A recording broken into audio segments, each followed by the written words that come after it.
हरे रामेति कृष्णेति नाम संकीर्तनं सदा लोकक्षेमाय कुर्वन्तं प्रेमिकं सद्गुरुं भजे। जय बोलो श्री प्रेमिकेंद्र सद्गुरुनाथ महाराज की जय। सर्व संतनों उनकी जय। ராதே கிருஷ்ணா சக்கீஸ், இன்றைய தினம் பூரி ஜெகநாத பக்தர்களை பற்றி பார்க்க இருக்கோம். பூரி ஜெகநாத பக்தர்ல கீதா பண்டா அப்படின்னு சொல்லிட்டு பூரியில ரொம்ப ரொம்ப ஃபேமஸா வாழ்ந்துன்னு வந்துட்டு இருந்தார் இவருக்கு வந்து தினமும் காலையில எழுந்த உடனே போய் ஸ்நானம் செஞ்சுட்டு வந்துட்டாருன்னா நாள் பூரா உட்காந்துட்டு பகவத்கீதை 18 அத்தியாயத்தையும் மாறி மாறி மாறி மாறி வாசிச்சுட்டே இருப்பார். தன்னுடைய முழு நேரமும் இந்த பகவத்கீதைக்குன்னே அவர் செலவு பண்ணுவார். பகவத்கீதை அதனாலே அவருக்கு வந்து ஒரு பகவானே பக்கத்துல இருக்க மாதிரி அவருக்கு அது ஒரு பெரிய சந்தோஷம் வரும். கீதா பாராயணம் பண்ணாம அவரால் இருக்கவே முடியாது. அவருக்கு அந்த கிரந்தத்து மேல அப்படி ஒரு அபார நம்பிக்கை. அதனாலேயே ஊர் ஜனங்கள்லாம் அவரை கீதா பண்டா அப்படின்னே கூட்டுன்னு வந்துருந்தா. பகவான் ஜெகநாதருடைய பரமபக்தன். தினமும் ஒரு நாள் தவறாம போய் ஜெகநாதனை தரிசனம் பண்ணாம இருக்கவே மாட்டார். எது கேட்டாலுமே எல்லாமே பகவான் ஜெகநாதன் பார்த்துப்பான். இதுதான் அவருடைய பதிலாக இருக்கும். அப்படி அவர் நிஜமாவே எல்லாத்துக்கும் பகவானையே தான் சர்வஸ்வ நம்பி இருந்தார். எது நடந்தாலும் நல்லதாக இருந்தாலும் கெட்டதாக இருந்தாலும் எல்லாம் அவனுடைய விருப்பம், அதனால் இப்படி நடக்கட்டும் பரவாயில்ல அப்படின்னு இருந்துருவார். இப்படியே அவர் காலக்ஷேபம் பண்ணிகிட்டே இருக்கார். பரம ஏழை, தினமுமே யாச்சகம் போய் கேட்பார் 10 இடத்துல. கேட்டு அதில் என்ன வருதோ அதை வச்சு தான் அன்றைய தின காலக்ஷேபம் நடக்கும். ஒரு சமயம் பூரியில் கடுமையான மழை பெஞ்சுது.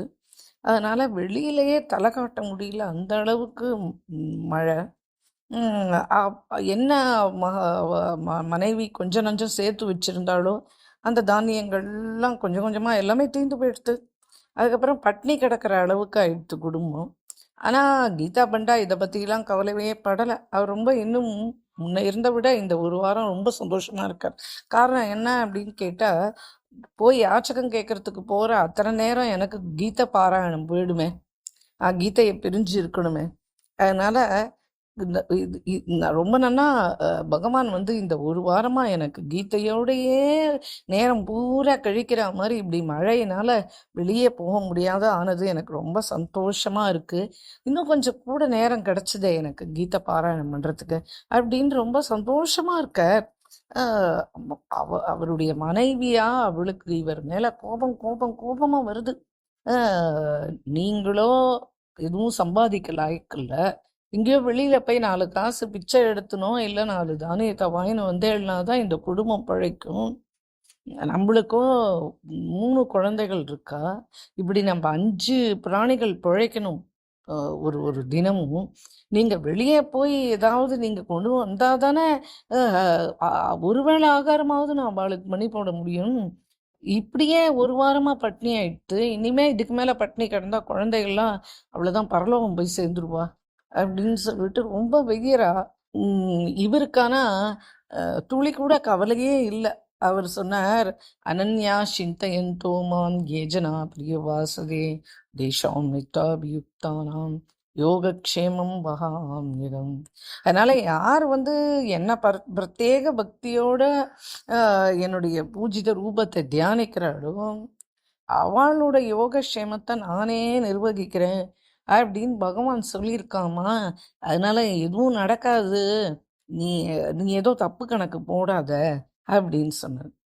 இப்படி இவர் பேசின உடனே இன்னும் அந்த அம்மாவுக்கு ரொம்ப கோபம் வந்துடுத்து. ரொம்ப நாள் பொறுத்து பார்த்தா இவரோ வெளியில போய் ஒரு வாரத்துக்கும் மேலேயே அழுத்து இவர் கிளம்பவே மாட்டேன்றார் ஆத்த விட்டு. சதா பாராயணம் தான் பண்ணிட்டு இருக்க. ஏதாவது சொன்னால் உடனே அதுலேருந்து கீதையிலேருந்து ஒரு செய்யுளை சொல்லி ஒரு ஒரு போட்டு சொல்லி இவ வாயை அடைச்சிடுறார். எத்தனை நாள் தான் இப்படியே பொறுமையாக போக முடியும்? குழந்தைகள்லாம் வந்து அம்மா பசி அம்மா பசின்னு இப்படி வந்து எங்கிட்ட கற்றுன்னு கத்துறது, குழந்தைகள்லாம் அழறது. எல்லாத்தையும் பார்த்துட்டு இவர் பாட்டுக்கு பாராயணம் பண்ணின்னு உட்காந்துட்டு இருக்காரு. நான் என்ன பண்ணுவேன் அப்படின்னு ரொம்ப கோபப்படுறா. ஓடி போனா அவர் அந்த பக்கம் போயிருந்தபோது பகவத்கீதை புஸ்தகத்தை கையில் எடுத்தா எந்த ஸ்லோகத்தை காமிச்சு அவர் நம்மளுக்கு வந்து அனன்யா சிந்தையின் தோமம் யஜனா பரியுபாசதி அந்த ஸ்லோகத்தை எடுத்தா அவளுக்கு வந்த கோபத்துக்கு என்ன பண்ணா அந்த 3 வரியும் அப்படியே எடுத்து கீறி விட்டா. அப்படியே அவ்வளவு கோபம் அவளுக்கு. இதையா காமிச்சு என்னை நீங்கள் ஏமாத்தின்னு இருக்கே, போய் எங்கேயாவது ஒரு 10 இடத்துக்கு போய் கேட்டு ஏதோ ஒரு 10 ரூபாய் காசு கொண்டு வந்தா கூட நான் ஏதாவது வாங்கி இந்த குழந்தைகளுக்கு கொடுப்பேனே, இப்படி நீங்கள் பண்ணுறீங்களே அப்படின்னு சொல்லிட்டு அந்த புஸ்தகத்தை எடுத்து கீறி அப்படியே அந்த சகப்பு இந்த ரத்தக்கரை அப்படியே படிஞ்சிடுச்சு அந்த புஸ்தகத்தில். உடனே புஸ்தகத்தை எடுத்து தூக்கி விசிறி கடாசுனா அப்படியே போய் படுக்க போயிட்டார். கொஞ்ச நாழி கழிச்சு அவாத்து வாசல் கதவு தட்டுற சத்தம் கேட்கறது. உடனே போய் படுக்கை விட்டு எழுந்து ஓடி போறா வெளியில. யாரோ வந்து கூப்பிட்றாளே, ஏதாவது கொடுக்க மாட்டாளா அப்படின்னு சொல்லிட்டு பகவானையும் நினைச்சுட்டே போறா. போய் கதவை திறக்கிறா. வாசல்ல பார்த்தா ரொம்ப அழகா 2 குழந்தைகள் நின்றுட்டு இருக்கு. ஒருத்தன் ரொம்ப சக்கச்சவேல் இருக்கான், ஒருத்தன் கனங்கரேல் இருக்கான். 2 பேரும் 2 பை நிறைய நிறைய சாமான்கள், மூட்டை மளிகை சாமான்களை கொண்டு வந்திருக்கா. உடனே அவளுக்கு ரொம்ப ஆச்சரியமா எடுத்து உடனே அவன் கேட்குறான், இந்த ஆத்துல தானே அந்த கீதா பண்டா இருக்கார் அப்படின்னு கேட்குறான். கேட்டவுடனே ஆமாமாம்மா இந்த வீடு தான், இந்த வீடு தான். என்னப்பா அப்படின்னு கேட்குறா.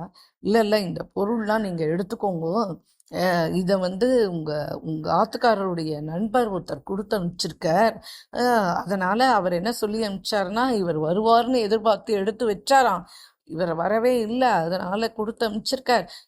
இதை வச்சு நீங்கள் நல்லா அழகாக சமைச்சு சாப்பிடுங்க, குழந்தைகளுக்கும் நிறைய பண்ணி போடுங்க அப்படின்னு சொன்னோடனே அவளுக்கு ஒரே சந்தோஷம். எங்கப்பா கொடுப்பா கொடுப்பா அப்படின்னு எல்லாத்தையும் வாங்கி எடுத்துன்னு போய் உள்ள வச்சா. அந்த அவன் பேசின பேச்சு இவன் உள்ள வச்சுட்டு வரா. அவன் பேசின அந்த விதம், அவன் பார்த்த கண்ணு, அதெல்லாம் அவளுக்கு அப்படியே ஹிருதயத்தில் அப்படியே ரொம்ப பரம சந்தோஷத்தை ஏற்படுத்திட்டு உள்ள வந்து ஒரு ஒரு மனசுக்குள்ள ஒரு பெரிய ஒரு குதூகலம் வந்தது. உடனே இவ்வளோ அறியாம அந்த குழந்தைகள் கிட்ட பாசம் வருது. உடனே சொல்றா, இருப்பா நான் இப்பவே சமைக்க போறேன், சமைச்சு நீயும் நீங்க 2 பேரும் எங்களோட உட்காந்து சாப்பிடுங்க. ஏன்னா இத்தனை வெயிட்டு தூக்கின்னு வந்திருக்கேளே, பாவம் குழந்தைகளா இருக்கே, நீங்க எங்களோட உட்காந்து ஆமா ஆமா எங்களுக்கும் உங்களோட உட்காந்து சாப்பிடணும் தான் ஆசை. அதை விட உங்க ஆத்துக்காரோட உட்காந்து சாப்பிடணும், பிரசாதம் சாப்பிடணும்னு எங்களுக்கு ரொம்ப பரம ஆசை. ஆனா என்ன பண்றது, எங்களுடைய நாக்கு பத்தலா எப்படி கீரல் விழுந்திருக்குன்னு சொல்லிட்டு என்னால ஒண்ணுமே சாப்பிட முடியாது, நான் கிளம்புறேன் அப்படின்னு கிளம்பி போயிட்டான். உடனே இவன் என்ன பண்ணா, போனா குளிச்சா, உடனே சாமான்கள்லாம் எடுத்து அடுக்கினா. எல்லாம் ஒரு ரூம் பூரா எடுத்து சாமான், அத்தனை சாமான் அந்த குழந்தைகள் கொண்டு வந்திருக்கு. பெரிய அதிர்ஷ்டமே வந்துடுத்து, போ நான் பார்த்துக்க அப்படின்னு சொல்லிட்டு நேராக ஆத்துக்கார்ட்ட போய், இங்கே வாங்கோ ஒரு நிமிஷம் வந்து பாருங்கோ, இங்கே பாருங்கோ அப்படின்னு கூட்டின்னு வந்து காமிக்கிறா. உடனே அந்த எந்த அறையில் அடுக்கி வச்சிருந்தாலும் அந்த அறைக்கு 3/4 அறைக்கு மேலே மளிகை சாமான் பார்த்த உடனே அவர் கேட்டார், யார் கொண்டு வந்ததுன்னு. ஒரு 2 குழந்தைகள் கொண்டு வந்தா அப்படின்னோடனே, சரி நீ அவளுக்கு சமைச்சு போடுறேன் இருந்து சாப்பிட்டு போங்கன்னு அந்த வார்த்தையாவது சொன்னியா, அவளுக்கு குடிக்க தண்ணி கொடுத்தியா அப்படின்னு இவர் கேட்குறார். உடனே அவ சொல்றா, ஆமா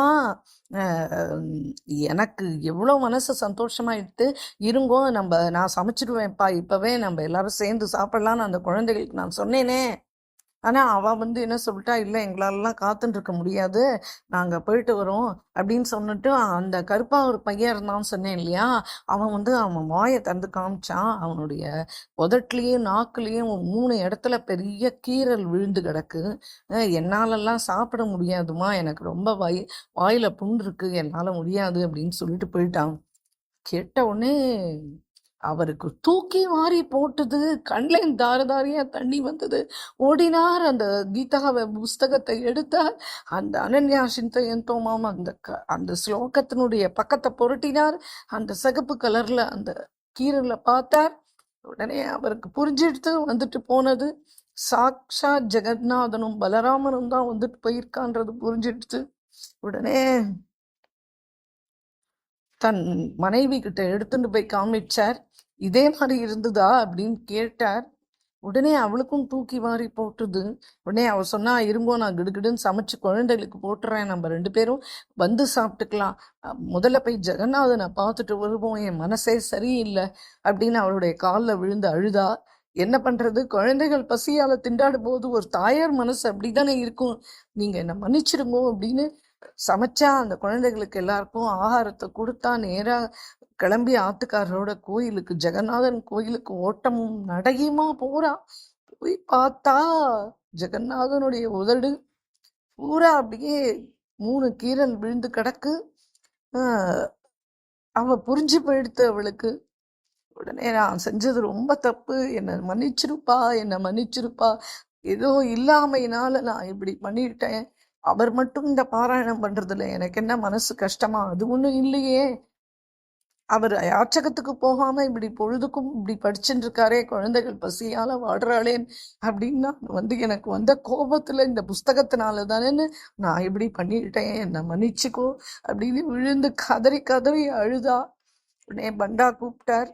ஏம்மா என்ன சமாச்சாரம்? அவன் சொன்ன உடனே, ஆமா 2 நாளா அவன் வாயிலேருந்து எதுவுமே சாப்பிட முடியாத அளவுக்கு இப்படி இப்படி கீறல் விழுந்திருக்கே அப்படின்னு ஹாரத்தி பண்ணி காமிச்ச உடனே அவ கண்லேருந்து தாரதாரையா கனி கொட்டித்து க்ஷமாபணம் கேட்டுண்டா. அவர் ரொம்ப மனசு உடைஞ்சு போயிட்டார். இப்படி ஒரு பெரிய நம்ம இத்தனை பகவானை இப்படி நம்ம கொண்டாடி இருக்கும் பொழுது நம்ம மனைவி இப்படி ஒரு பெரிய அபராதத்தை தேடி விட்டாளேன்ட்டு அவர் அன்றைய தினத்திலேருந்து நான் இனிமே சாப்பிட வரமாட்டேன் ஆத்துக்கு, இனிமே நான் கோயில் வாசல்ல உட்காந்துட்டு கீதா படிச்சுட்டு இருக்கேன், நீ செஞ்சதுக்கு நான் தான் அந்த கஷ்டத்தை அனுபவிக்கணும் அப்படின்னு சொல்லிட்டு அவர் புஸ்தகத்தை எடுத்துட்டு கோயிலுக்கு வந்துட்டார்.